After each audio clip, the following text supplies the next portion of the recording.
Welcome to Why Such a Fuss, an exciting new channel dedicated to help individuals and businesses to learn more about data protection in a way that is easy and engaging. I'm Cristina from CVG Solutions, and I am a fully qualified data protection professional.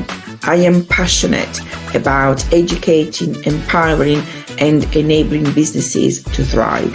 Remember to like and subscribe to this channel and help us to spread the word.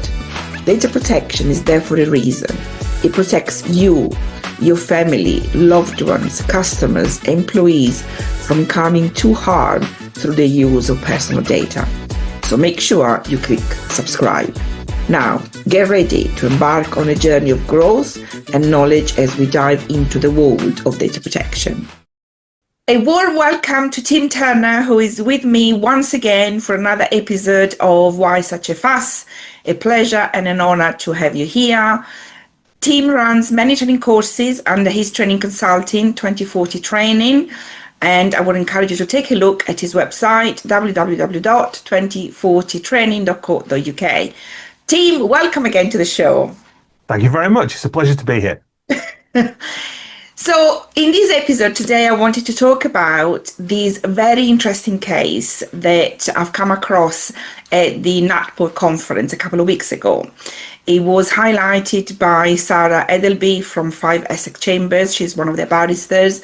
It addresses some grey, vague areas of the regulations. And so one of the things that this case addresses is, for example, can you refuse to address a request due to the large volume, in terms of, it's a big request, or because it's excessive, and, is a complaint the same as a request? Can you charge an admin fee for, a large volume of requests or complaints? So all of this is addressed in this case, which is dated January 2025. So it's quite new. So let me give you the premise of the case. So the premise of the case is that an individual, so a data subject, raised 77 complaints to the Austrian regulator, which is the RCO equivalent in Austria. Now, these 77 complaints are in relation to 77 different data subject access requests to 77 different controllers. Okay, so it's not the same complaints, it's 77 different ones, 77 requests. So what the ruling says, right, is that the terms request also includes complaints. So they are to be treated equally. So again, although the regulator, the Austrian regulator, is the star of the show, if you want, but this will apply to controller, so you can change it to the controller. And also it says the for a request to be deemed excessive, it must also present an abusive intention. So that means that the volume by itself is not enough as a criteria to deem the request to be excessive. So there needs to be an element of abusive intention, and it is to the regulator, or it falls to the regulator to demonstrate that there is an abusive intention. It's not the other way around. So it would be the controller from a business perspective, or a charity perspective, to having to do that rather than the data subject. So I thought that was quite interesting. The fact that in order to be considered excessive, it needs to have an abusive intention. I remember at the conference, a lot of people felt that there was quite an interesting element of this ruling. What are your thoughts on that, team? I think there is I don't want to get on my hobby horse here, but I think there's been a lot of complaints and criticism, especially about the previous version of data protection reform in the UK. Yeah. Which was the Data Protection and Digital Information Bill. And an area that people particularly were unhappy about was that the government proposed to change one word, which is unfounded, in the GDPR, to the word vexatious. And what that would have done is to effectively bring in all of the case law that we have under FOI to potentially be used under data protection. And I don't want to go too far with this because this didn't happen and is not going to happen. But one of the things about that is that vexatious is largely interpreted in the way that you've been talking about here, that there must be some kind of either malicious intent or at the very least some kind of negative impact on the people dealing with the request. So vexatious allows for a certain amount of the person doesn't mean to do this, but a reasonable person would feel harassed or annoyed. But the point I want to get to, there is one element of vexatious, which is merely the burden. And you have a situation where people make lots of FOI requests with absolutely zero intention of harassing, upsetting, or annoying. Yeah. And yet, even though they don't have that intention and they're acting in the public interest and the staff don't feel harassed, it's just, come on, this is too much work. This is an unreasonable burden that you're placing us under. And I have to say, I was in favour of that because I think data protection is missing that. I think there are people who just make too many requests. There are people who just, their instinctive reaction is to fire off another question or fire off another complaint.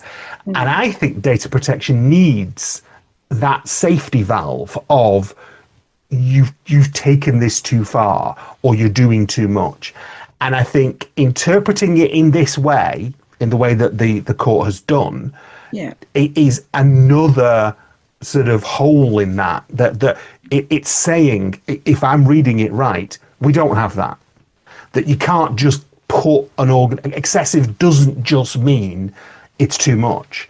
And when I read the GDPR, and it must be at least 10 years ago now when I read the first version, when I saw unfounded and excessive, I have to be honest, I thought that's what they were doing. I thought unfounded was the bit like vexatious under FOI. This is a bit too much. And excessive was more neutral. And it's just you're asking for too much. Yeah. And so I confess myself to be a bit disappointed. If excessive has to have an element of motive attached to it, I think that's a shame. I'd rather it be interpreted the other way. Yes, I agree with you in that respect. But I suppose this is, because it's the Austrian regulator, will that impact the ICO, the UK?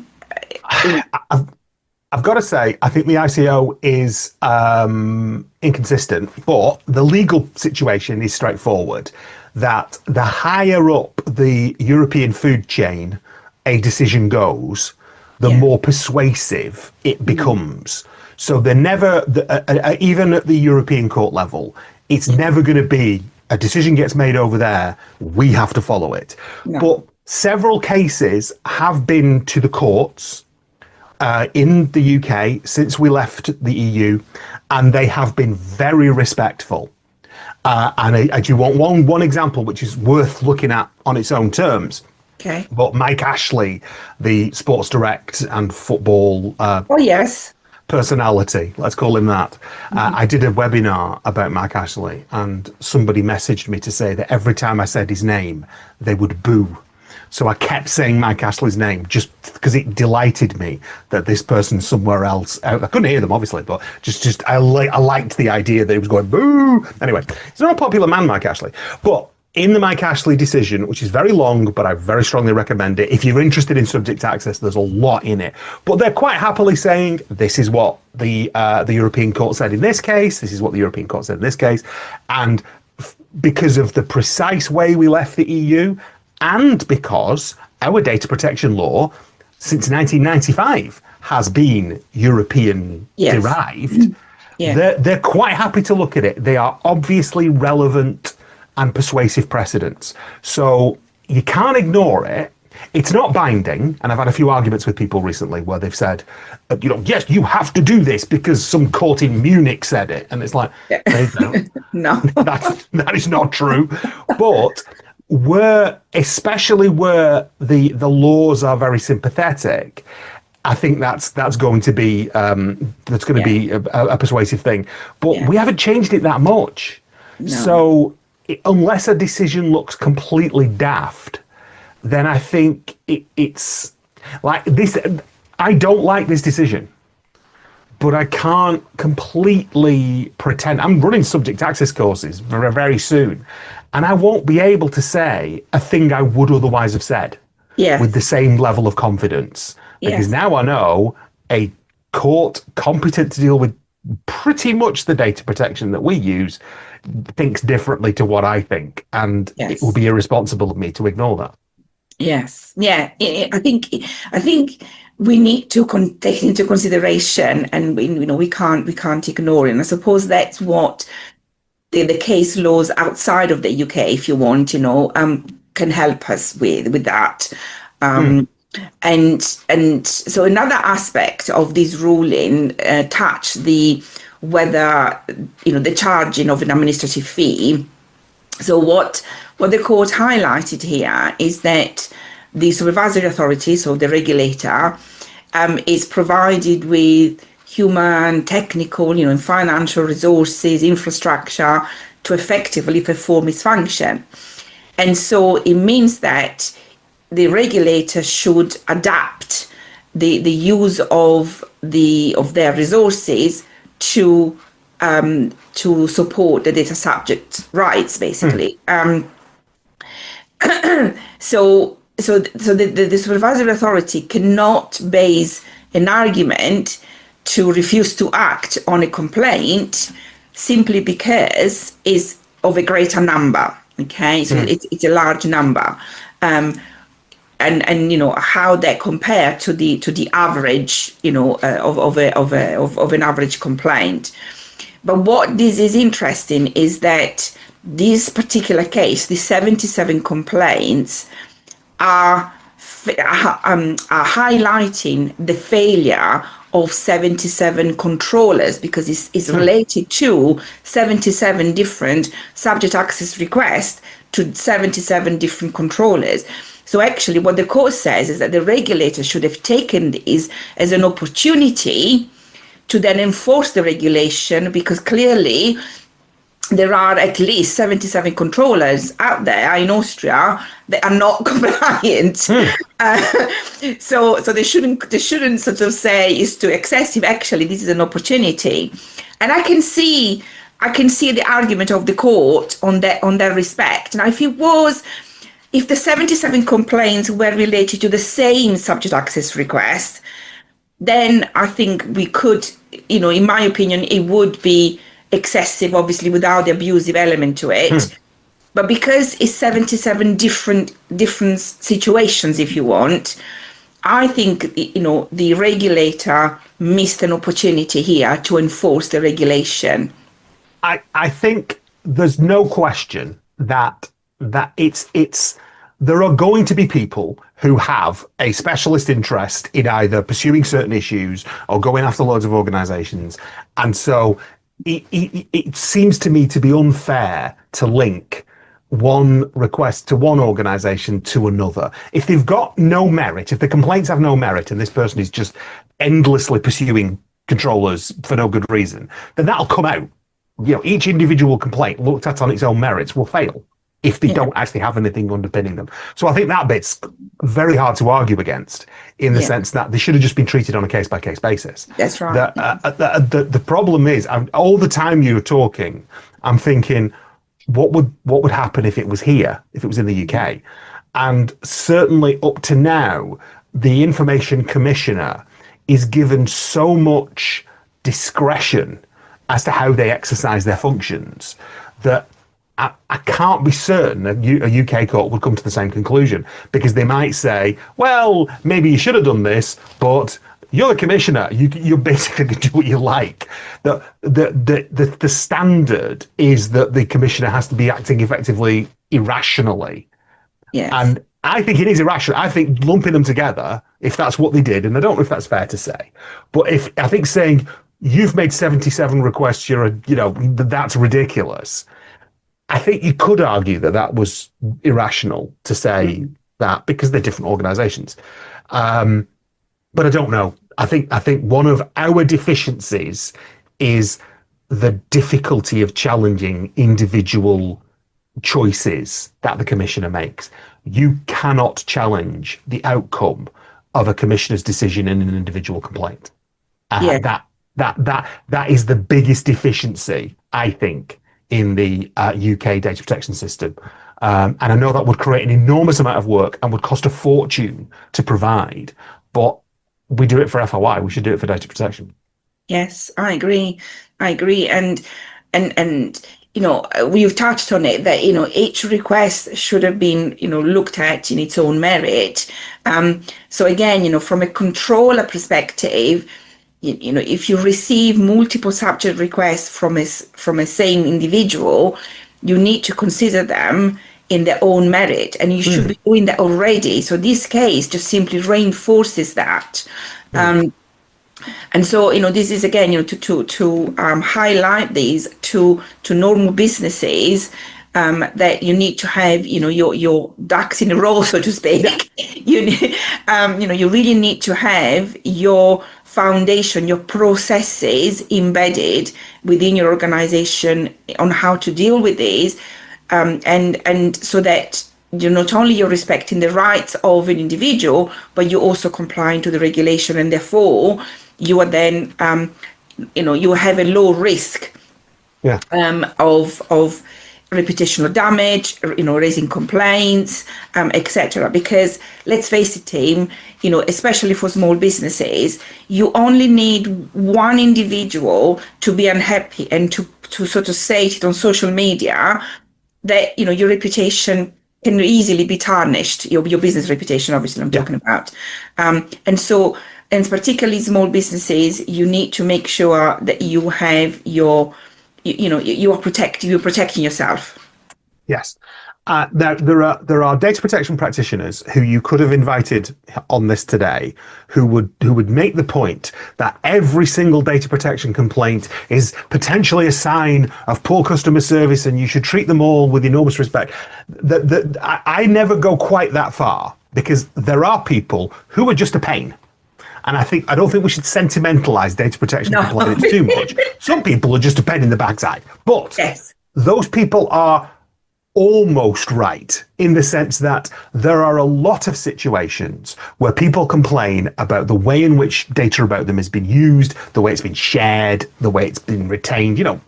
A lot of complaints are valid. And the thing I have to, in the defense of data protection complainants, the thing I have to acknowledge is there are people who are difficult, who are annoying, who are frustrating, who are nevertheless right. Yeah. And so you've got to have the ability as a business to say, we find this person incredibly annoying, but we've messed them about. And maybe they were always like this, or maybe they're frustrated and angry because we've treated them badly. So I think you've got to go into every complaint with a completely open mind and not be defensive, because you're right about all of the reputational risks, especially a small business might face. But you've also got to be just honest with yourselves as a business owner and as a person dealing with customers, that sometimes you get it wrong. And the fact that someone is being difficult and making loads of complaints isn't a sign that they are unreasonable. So you've got to think about that. No, absolutely. And also, we see, since, or at least I've seen it, I don't know about you, but we've seen since the, GDPR came out in 2018, more and more individuals are becoming more savvy about their rights. And so actually, over time, as a business, you're going to get more and more of this type of requests or complaints. And so you really need to have those robust processes to help you to deal with them, and actually see them as a way of an opportunity to improve how you operate. So I see them as a benefit. Maybe I'm an optimist, but as a way of continuous improvement for your business, not just from a GDPR perspective, but also for your customer services, your delivery, et cetera, et cetera. So so that's how I see it. I just want to emphasize, you're going to have a certain number of complainants who have a totally valid complaint, and you've just got to be honest about that. You're going to have a certain number of complainants who, even though they're annoying, still have a totally valid complaint. It's only a small number of people who are just frustrating and annoying and difficult for the sake of it. They are not the majority. Yeah. And so our businesses have to be honest about why it is that people complain. A lot of the time, it's because either they've, in good faith, misunderstood something, or they haven't been treated particularly well. Yes. Fantastic. Thank you again for joining me today. How can our audience get in touch with you should they wish to do so?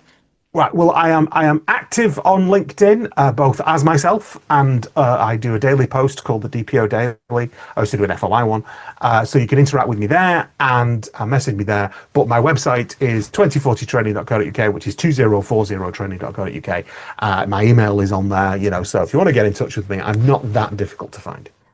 Fantastic. And I do encourage my audience to go and have a look at your website because there are some fantastic training there. And if you would like to get in touch with me, you can reach me on LinkedIn, Facebook, and Instagram. Just search for CVG Solutions, or alternatively, just email me at info@cvgsolutions.co.uk.